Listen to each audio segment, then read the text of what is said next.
AwayDayBeers.com, proud to partner with Talking Town.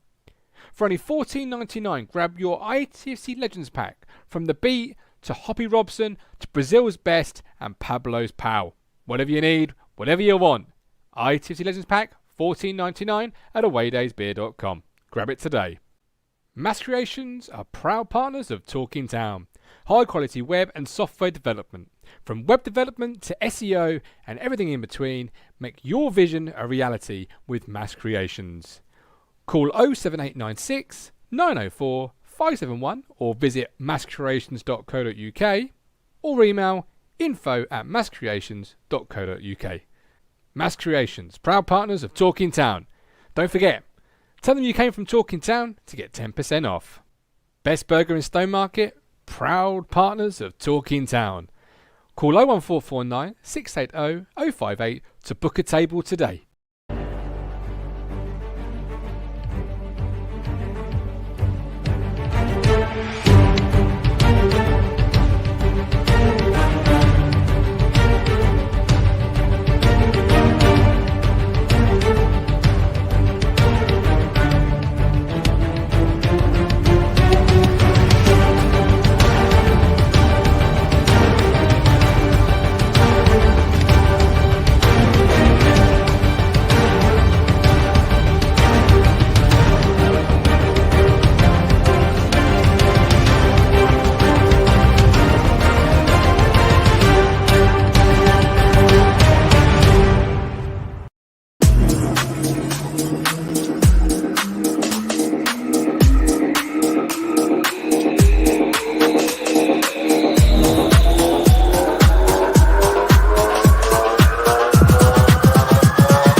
Hello again, my friends, and good morning to you. The worst kept secret, the deal that's been going on for, well, it seems like months. So much so that the show I did schedule in private for it expired. So the link I would have used to give my guests wouldn't have counted. It's been that long in the making, but finally we can sit here and discuss Ipswich Town signing REKEEM HARPER from West Brom. A signing I'm really quite excited about, and I hope you guys and girls are. If you are, get involved in the show. You know how to do it by now.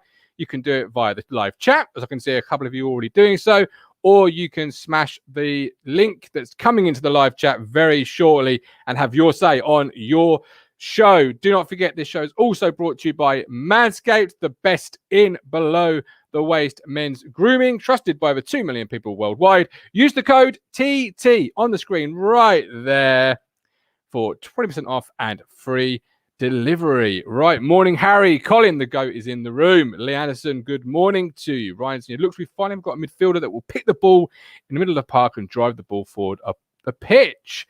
Sounds good. I'll bring in Matt. Do you want your intro as your friend is here, or would you rather not? How are you feeling on that? You want it? Okay, here it comes.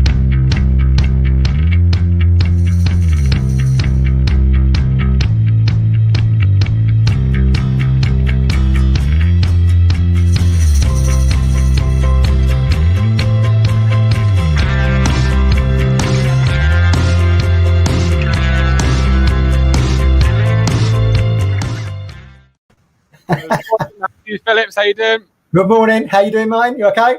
Very well. I wasn't quite sure if you were going to get embarrassed and shy and go. Well, the crunch is not here, so I can, play my music for once. We've got to change that, because you used to be all about bringing the avalanche and bringing the momentum, and now since you've started mixing in the hoi polloi, the Matt Slaters of the world, suddenly you're like, I can't get involved in any avalanches. We've got to change that to bring in the whisper.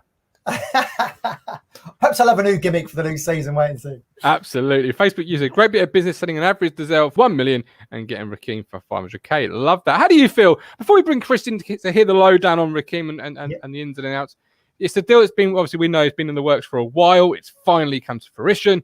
Yeah. Where are you currently before we hear all about the player on the signing?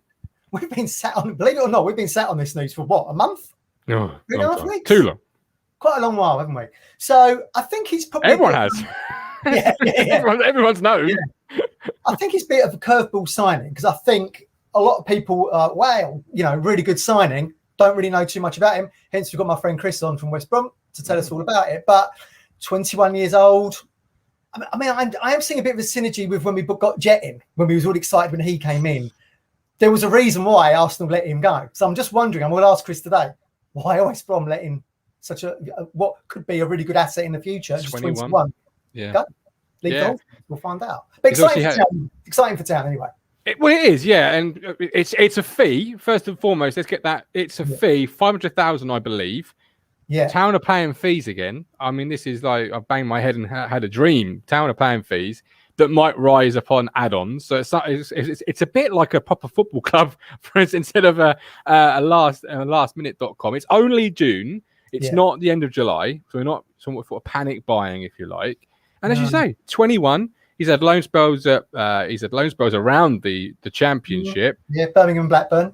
Yeah, that's good. I know, it's good. It's good. Yeah, good morning, Colin. I will come to the shed. But apparently you'll get some air, Colin. The cruncher told me it was a bit hot in there. It was. Right. It's your friend. So, friend, introduce him and we'll bring on more. Yeah. So, we wanted to find someone who knows Cambridge Albion inside out. So it's my good friend, Chris Hall. And we first met. Morning, Chris. We first met. Today. Froch Groves 2, didn't we, at Wembley Stadium? We did indeed, mate. We did indeed. Yeah, my second day working at Wembley Stadium, where you bestowed me with a moniker that would follow me around for the next 5 years. So thank you very much for that. I won't unveil yours. Although I will say, Mark, you haven't got to worry about embarrassing this man. I've known him for 8 years. I don't think it's humanly possible. So. And if you think you guys have been waiting a long time for this signing, I think it seems pretty clear to everybody that the synergy between the delay in the transfer has been aligned with the delay in us announcing our manager. So if you think this is bad, try going through Wilder, Wagner, Appleton, finally landing on Ishmael. I mean, honest to God, our wait for a manager has been a joke. So if you guys have not suffered on this one, try and been an Albion fan for the last month. It's been absolutely horrendous. Are you pleased with Ishmael? He done a great job at Barnsley, didn't he? So. Look, I said this on Twitter the other day. He would not have been my first or second choice. However, the more reading I've done into the bloke, the more impressed I am with the hire. He seems like a very determined guy, a guy who is intelligent about football. It's interesting what he said in his statement. He basically said he has no plans to massively turn over the squad, but what Albion fans can expect is a big change in the formation and a big change in the intensity of the game, which... Yeah. I think when you look at the reaction coming onto the Harper signing, when you look at the reaction from Albion fans yesterday, there was a great deal of disappointment from a number of them. Now, this partly comes from the fact that we've sold one of our own. And there is always disappointment from supporters when you sell an academy product. I think that's slightly added to by the fact that this summer has seen a number of academy products leave. Sam Field, Kyle Edwards has gone. Jonathan Lecco went last year as well. So basically, Rakeem is the fourth of four. There was a fifth, which was Nathan Ferguson, but we didn't want to let him go. He chose to leave at the end of his contract to go to Crystal Palace. But we have basically written off four. Written off is possibly a harsh way of putting it, but we have let go 4 academy products on the basis that they weren't good enough. Who, if you'd asked Albion fans when we got relegated from the Premier League under Pulis Pardew Moore, would have said they were the future of the club going into the Championship. And I think that is enormously disappointing for a lot of Baggies fans that that those 4 players haven't either A, lived up to expectations, or B, been able to break through into the squad. But there's a number of reasons for that we'll come to in a sec. Just on your point about you paying transfer fees, Mark, what I would say from an outsider looking in, you guys aren't messing about this year. That much is clear. I still speak to people in the industry, and it comes through very, very clear that Ipswich are not playing games this year. This is this is serious stuff. Harper is an example of that. And I've got no idea what Rekeem Harper is being paid at your lot, but I've got a fair idea what he was being paid at West Bromwich Albion, which means you're paying something akin to a championship wage. I'm pretty sure of that. Otherwise, he simply wouldn't have come, because he wasn't on a free or anything. He had a contract at West Bromwich Albion. You know, he didn't have to move on. He didn't have to take less money. So you must be paying pretty serious wages to be getting a player like that. And in the current climate, if you're getting players like REKEEM HARPER out of West Brom, I would happily wager that you are paying higher wages than probably the bottom 20% of clubs in the Championship. I'd be amazed if that wasn't true. Oh, music to my ears. I mean, it's good. I mean, it's really good to hear you say that. As you say, you know, you spoke to people within the industry. It's here is not messing about. It's good, and this signing signifies that. And some are calling it the marquee signing of the summer. I know it's early doors. It could well be. Is that how Town fans should be looking at it? What is Harper? How does he play? Like, what's his strengths, weaknesses, etc.? Well, look, I thought what was quite telling about Rek was the tweet that he put out. I think it was last night, wasn't it? Where the two things that he highlighted in his tweet were a fresh start for him, and he immediately said about getting Town back to where they belong. This is not a signing for League One. This is a signing with the Championship in mind. That's what that is what this is for me. There's a lot of forget the Championship. There's a lot of Albion fans who thought Rakeem should have been playing at the start of last season in the Premier League before we brought in Koslus and people like that in January. Wow. So this is not a signing where you've thought about what will get you out of League One. You know how some teams sign players, you know, with the best will in the world. An example of that might be James Norwood, who might get you out of this division, but probably as you go up to the next level, it may prove a step too far for them. And you know, the same is very true of teams like us at the top end of the Championship. You buy players that you know will get you out of the Championship, but when you get into the Premier League, as was the case for us last season, you have big problems. I think this is a signing with bridging that gap in mind for you guys. The quandary for Albion fans with Rakeem is, why hasn't he made it at the Baggies? Because we've seen time and time again the potential, and that is the word there. It is potential. I mean, at the end of the 18-19 season, between 18-19 and 19-20, Rakeem was on a free, or his contract had expired.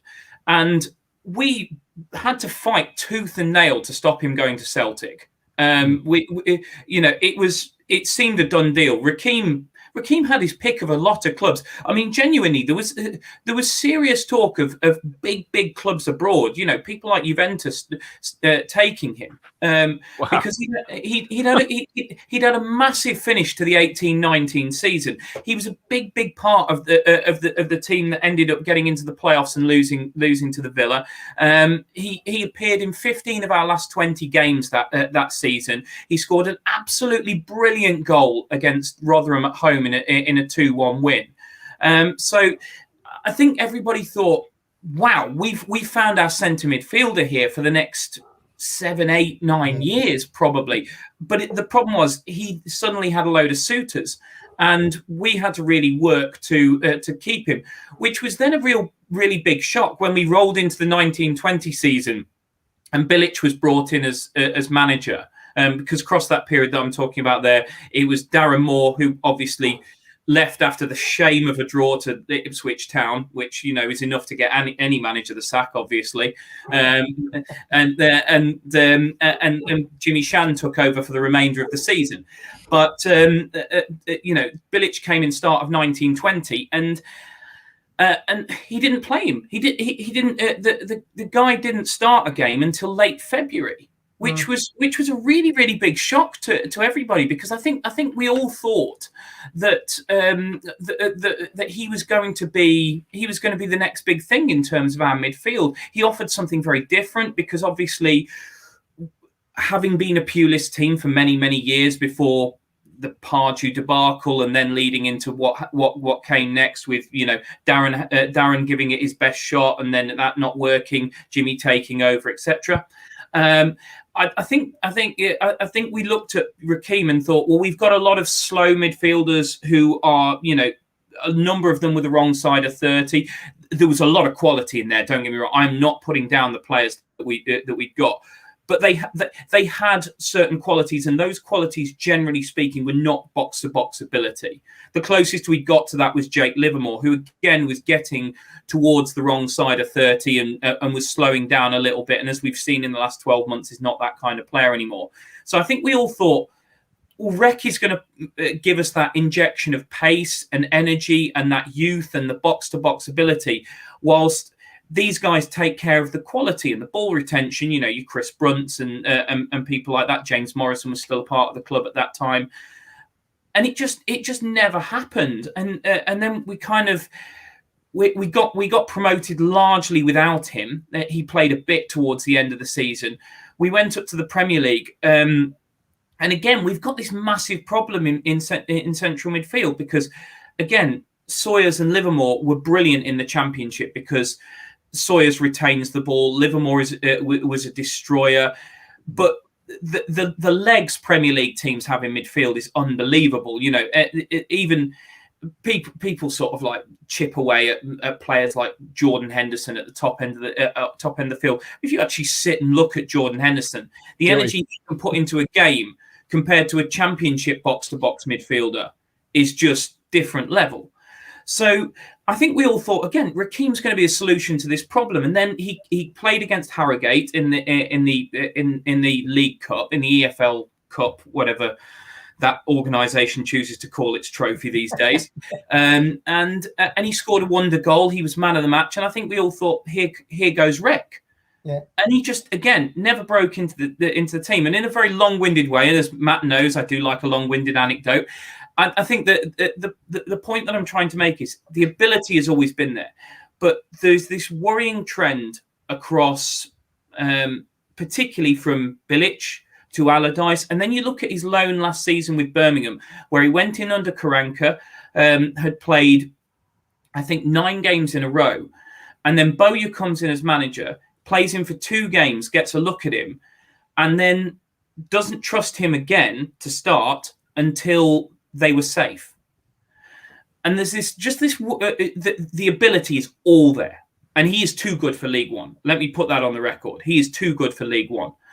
But there is this worrying trend where managers have chosen not to trust him for a period of time. Now, he's only 21. He can improve on everything in his game. But when you see stuff like that, you think it must be a mentality thing somewhere along the line. And there's obvious. I think there's if Rakeem becomes the player Rakeem can be, we're talking Premier League for him. You know, whoever that's with remains to be seen. If he meets his potential. But I think for him to meet his potential, a switch is going to have to go off somewhere, and I because I'm not in training sessions. Obviously, I'm not around training grounds. But there's only so many managers that can choose not to pick you when the other options don't offer what you offer. Before you start questioning what is wrong, and there's something not right. Okay, right. I'll bring George in because that's a lot to sort of take on board. Really good stuff from Chris. George, what do you make of that? Sat there listening. That's amazing.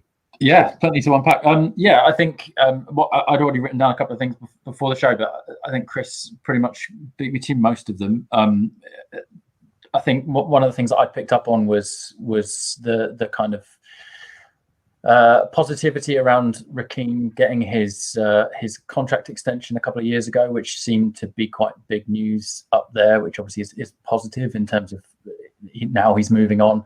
I picked up on some comments that Bilic made, I think, around he wasn't seeing enough of him in training, which I think probably echoes what Chris was saying there, and just as much as that's why he's not getting into the squad. He did have some good players in front of him, but there's something there. It feels like in terms of, I don't know, attitude makes it sound too harsh, but you know what I mean. And I think maybe Paul, from what we've seen of Paul Cook so far, he doesn't stand for that kind of nonsense, does he? So we'll soon see if I can only imagine that Cook backs himself to be able to change that if anyone can. But he's not going to have a problem getting into the team at the moment because he's about a third of it. But Yeah, I think I'm really excited by it. I think he seems like exactly the kind of player. The other thing I wrote down was before we started was that the business we've done in general this summer feels like mid-table championship business, which is amazing. Like we weren't doing that kind of business when we were a mid-table championship team. So no, we certainly I think that's this is only positive, and genuinely it feels like this is only the beginning. Whether we're promoted this season, whether it works this season or not, who knows? But you can only imagine what a summer between the League One and Championship is going to feel like if this is the benchmark. Which is why I was desperate for that promotion, because we are. Yeah, I think with regard to the marquee signing, I'd honestly I'd be surprised if Rakeem is our marquee signing this summer. I think there's more to come. Is my gut. Dominic Mann, sorry, go on, Matt. I was going to say, Chris, where do you? I mean, that's really good points, George. But Chris, where do you think he's going to sit within Cook's system? Because I think you played 4-3-3, and he was on that left side of that three in midfield. Because Town are going to be playing 4-2-3-1. So is he going to be in the three that supports the striker, or do you think he's going to be more creative in the two? You got to remember, mate. We've had more managers than you've had op dinners in the last few years. So we've played a lot of systems. I think whatever system you play.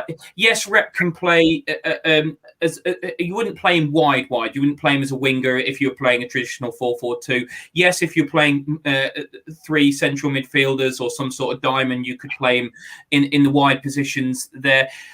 I wouldn't trust him defensively. I'll say that 100%. So I certainly wouldn't have him the deepest lying of those midfielders.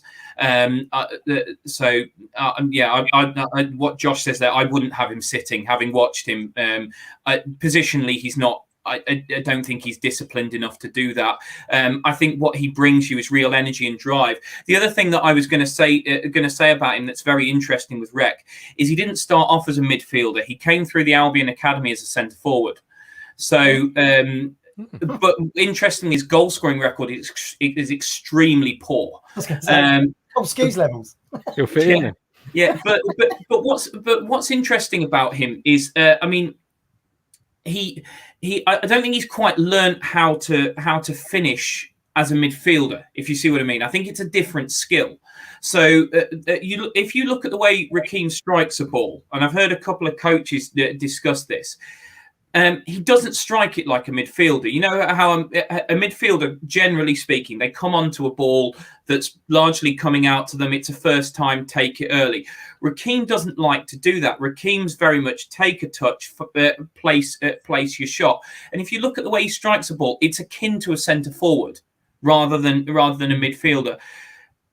I think there's goals there. I just think he's got to develop his technique a little bit. I think he's still striking a ball like he's a centre forward and thinking he's got the kind of time that a centre forward going through one-on-one would have, rather than the midfielder who's got to snatch that shot from the edge of the box and just hit the target. But he doesn't. He hits with a lot more culture than a lot of midfielders at that level that you would see.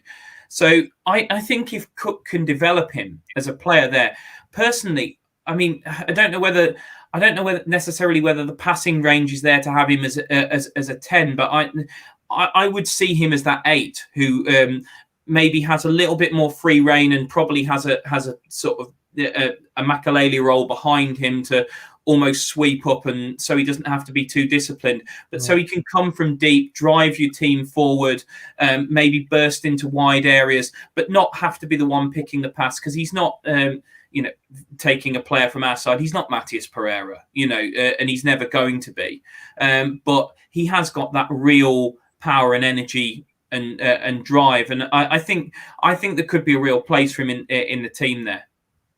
So replacement for Dazelle then, George, really, isn't it? That's what it looks like to me. Yeah. Yeah, and I think that's again, we're letting these players go as we're pretty confident that their replacements are coming in, and a similar kind of story to Dazelle, I guess, in as much as he hasn't quite made it here. We're not entirely sure why he hasn't made it here, and it feels similar for Rakeem. It's just time. Maybe it's time for a new start. I don't know what formation Birmingham played, but he played quite a lot between January and May, didn't he? He played 18 games, I think. So yeah, but again, as I say, he dropped straight out the team as soon as Bowyer came in, which obviously was a change of shape. So I similar to you, I'm not sure what shape Karanka played, but I wouldn't look at what shape Birmingham played at the end of last season, because he clearly didn't fit into that. Karanka clearly trusted him in his shape. I mean, in terms of him being in League One now as well, it's worth noting that. You mentioned him having championship loans at 2 clubs, Matt. Actually, one of those was in League One. He was at Blackburn when they finished second in League One as a 17-year-old. And that's how much Tony Mowbray rated him. Because obviously Mowbray got him in through his Albion connections on loan. And Mowbray rated him as a 17-year-old. I mean, he didn't play a lot that season, but then you wouldn't expect a 17-year-old too. He played 4 league games, 10 in all comps.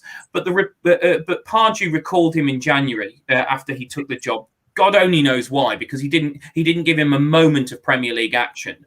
But we were getting rave reviews back that the little bits that Blackburn fans were seeing of him at 17 years old in League One. So it was something quite special. So he has seen this league before, granted 4 years ago, but he has seen this league before, and he has slotted into it as a rather lithe 17-year-old and impressed people. Brilliant. RAC asks, sorry I'm late to the party. This has been asked. Chris, do you think Rakeem is a player who needs tough love or an arm around the shoulder? It's a difficult one, not knowing the lad personally. To be honest, it's always difficult because I don't know the guy. I just think he needs. I think what he needs first and foremost is for a manager to trust him. Yeah, 100%, and put him in the side week in, week out. But I think he's probably going to need to be kept on track, because I'm only judging this on his game, because as I say, I don't know the lad personally, so I don't know what his personality is. But his game at times, probably part of the reason he hasn't been trusted at an Albion side that has always been playing for something. Either we've been going for playoffs, either we've been going for automatic promotion, or we've been battling relegation at the wrong end of the Premier League. I think if we'd been a mid-table side, I think Rek would have played a lot more for us, and you probably wouldn't have him today. I think he would probably be playing relatively regularly in the Albion side. But the problem is he's not trusted in a team that's going for things, because I don't think the discipline is there. And I think that's one of the big things that needs to be brought into his game. Now, whether you do that through, as I say, a tough love approach of very much laying down the law to him, either you do what I ask of you or you don't play, very much the way Tony Pulis does things, or you do things in a far more explained tactical way, which I witnessed from Roy Hodgson when he was Albion manager, that Roy explains in great detail not only what he wants from his players, but why he wants that from him. I don't know which of those approaches will work with Rek. Because I don't know the lad personally, but he needs somebody to instill that discipline in his game if he's going to reach the top level. Okay. Josh said he said in an interview he's a confidence player, so I imagine he needs an arm around his shoulder to boost him. I think Evans, Matt, before I bring in a fan or two, I think Evans obviously will be that counter foil. He'll be the more disciplined of the two, and Harper will go and allowed to sort of dictate by the sounds of it, and it's going to take post quality. It's going to take that Dazelle role, isn't he? That's what he looks like to me. And again, I see that kind of synergy with Jet, because he had all the ability in the world for me. I used to say Jet, when I saw him in the youth team, England youth teams, Chris, was going to go on and play for the seniors. He just needs to find that 1 or 2% extra gain that you need, because he had all the talent in the world. And that's why I feel like I'm hearing the same story with Rakeem here as well. If he can find that 1-2%, the sky's the limit, maybe.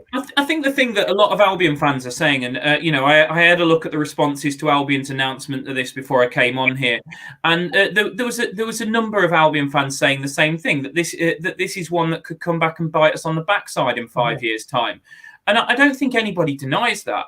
But at the same time, we're a team that needs to win promotion to the Premier League next season, and from our point of view, can we put our trust in a player that has not only not produced consistently for us, but then went on loan to Birmingham and wasn't trusted by the manager who came in there.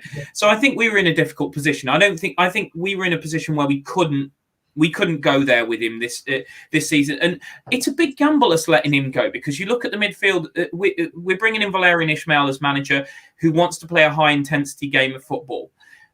Now we've got two midfielders who, for all their qualities, Livermore and Sawyers, are not high intensity. That's not their game. And Rakeem was the only central midfielder in the entire squad who had got those kind of qualities. So for us letting him go is a big gamble, and definitely one that could come back to bite us. But the long and short of this is it's entirely up to the lad himself. He can be anything he wants to be, because he's that good. But how many players over the years, not just at Ipswich and West Brom, how many players over the years at clubs up and down the country have we said this about, and then not seen them fulfill that potential? So he can be whatever he wants to be, but whether that lives up to anything is a whole other story. Okay, Leighton Durrant looks far more attacking than Dazelle. Not hard, I know.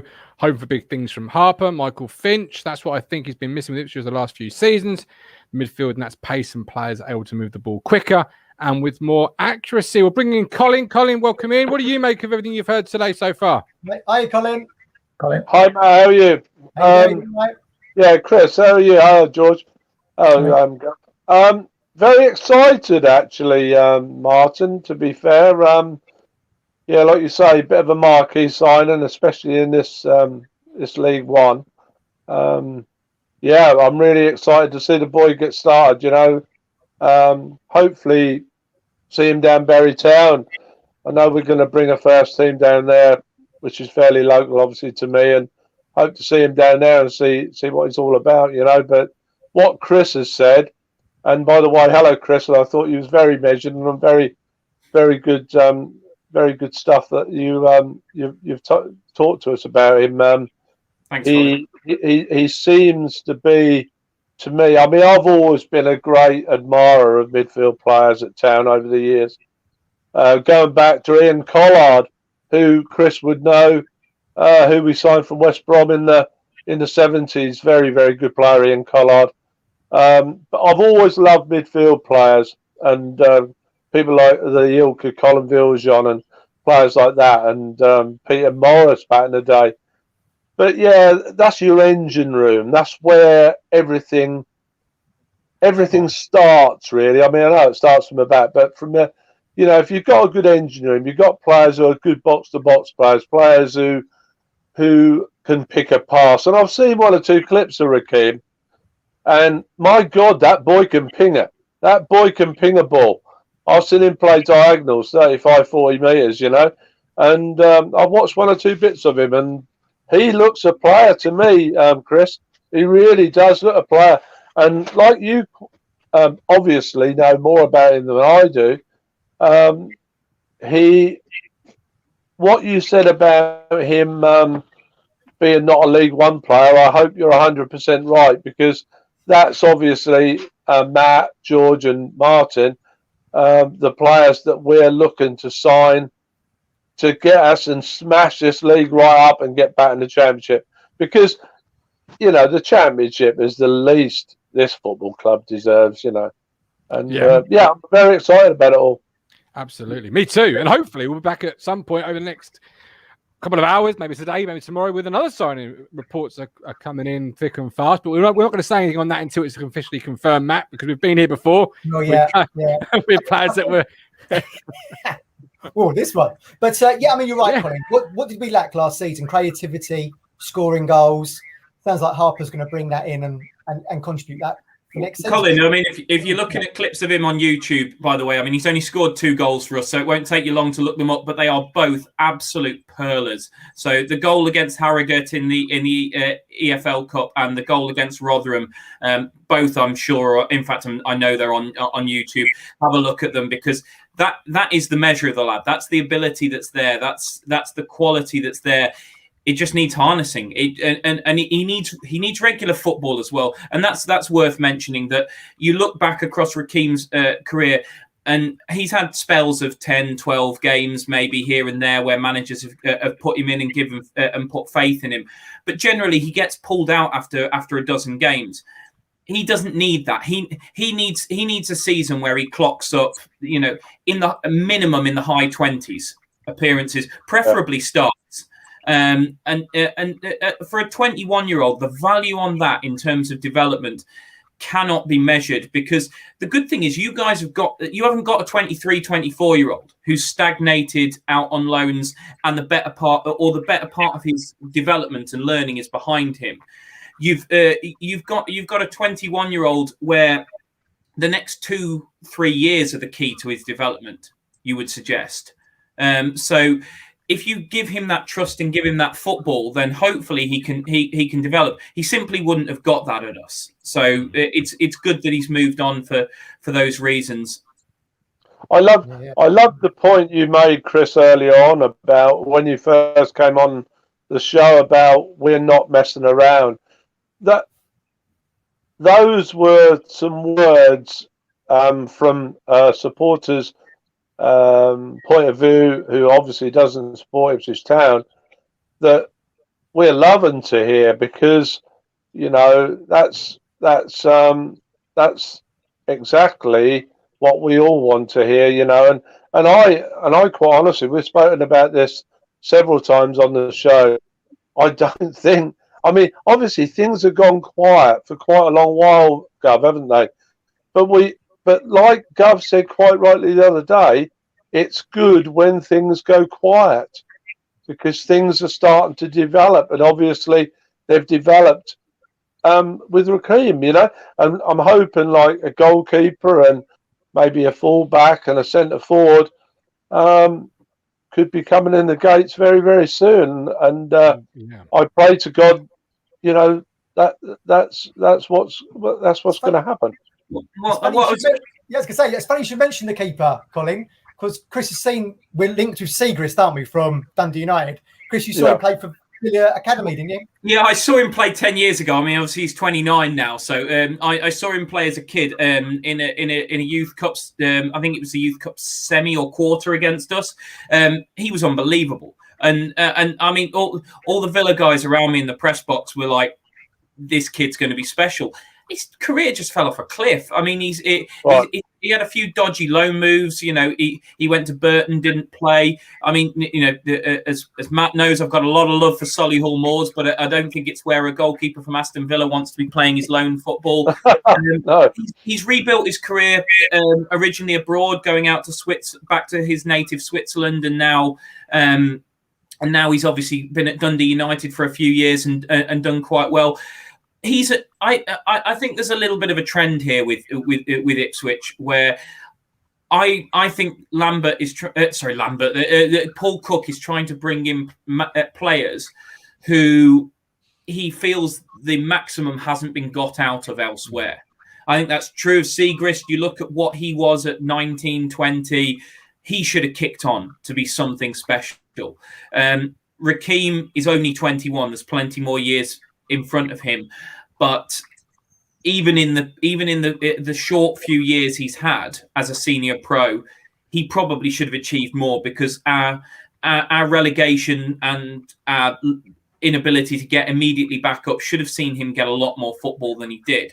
So I think there's a trend from Town here in terms of the rebuild, that I think Cook is trusting himself to find players that maybe were discarded by others, or that he feels that only probably 60% of the potential has been tapped there. That's obviously an approach that can go one of two very extreme ways, because you either get the maximum out of them and you end up with a team that's not only too good for this league, but potentially could go through the next division, or you end up with a team of guys who there's a good reason why they didn't reach their potential, and you have to sit there frustrated seeing it week in, week out. Yeah. I'll take the gamble. The gamble is enticing, and I think it's about time this club landed on its feet and had a bit of luck about it, and was one of the clubs that put it all together. I'll tell you what, guys. It's funny Chris mentioned there because obviously Mowbray, a Town legend. Chris, you was at the Albion, of course, when he rebuilt that team. So, I mean, are you seeing sort of similars here? How Mowbray built that promotion-winning team for you? I think what I find really interesting with Town. I mean, I had a little look at the odds for League One last year for next season. I was staggered to see that you were fourth with some bookmakers to go up.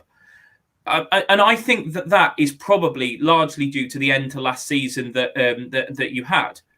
I'd be throwing that out the window as data. Like that's irrelevant to me, because I mean I saw this with Tony. Tony obviously took over from Brian Robson. Now Brian Robson had built pretty much that entire squad. They were his players, his men, and footballers far too much for me get treated like robots. Like they should switch from one manager to another. Like there's no transition whatsoever. New bloke comes in, different techniques, etc., etc.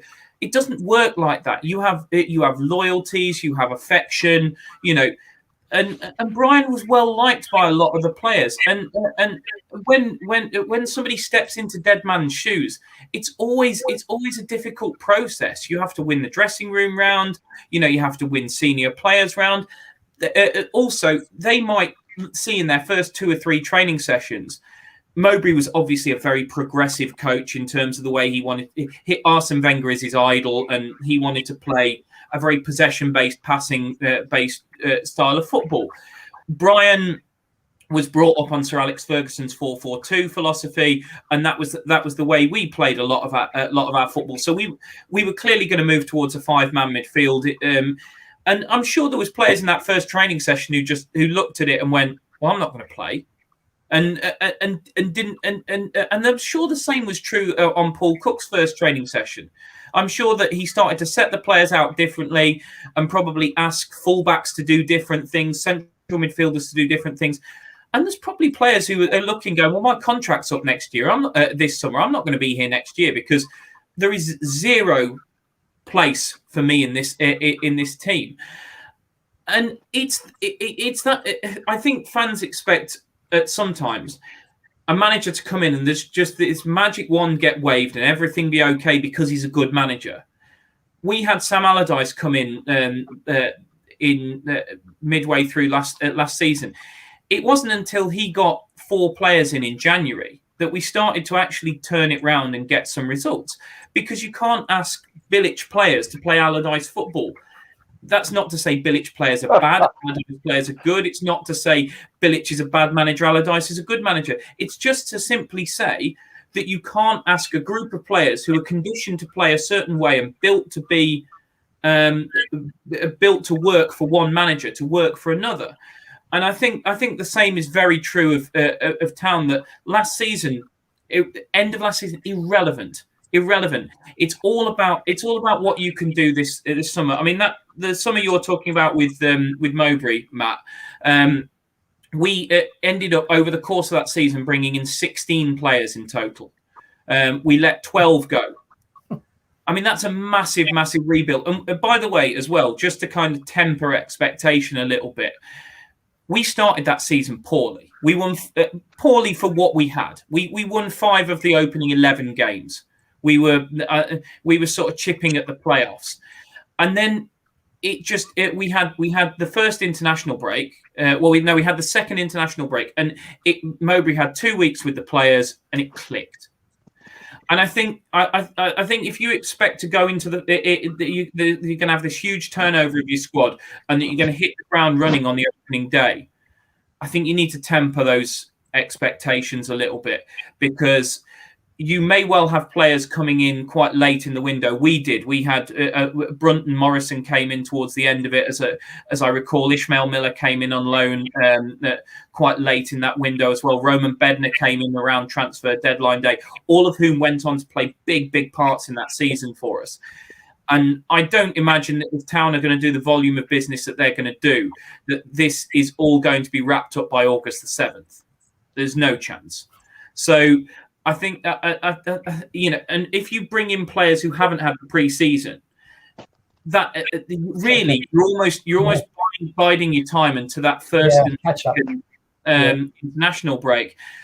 And I think I really do think post-October is probably where you're going to start to see where this town side is at. You'll see glimpses of it in the early season. You never know. You might hit the ground running. Cook might do a wonderful job of pulling all these players together, and you might win your first 8. And I might be dead wrong, but I think what's far more realistic is you might have a little bit of an inconsistent start to the season, and then he gets 2 weeks in September and 2 weeks either October, November. I think it's actually November, the second international break. And then you really start to see what this side is about. And there's so many games left in EFL football that it doesn't matter anyway. We saw it with Blackpool, Chris. That's true. The guy Critchley come in, didn't he, from Liverpool? Had a really bad start. We beat them 4-1. They were never in the game. Suddenly get promoted, finish third. Yeah, exactly. Well, I mean, I always remember Sunderland, the season that my first season at the club, the season when we sacked Robson and Mowbray came in.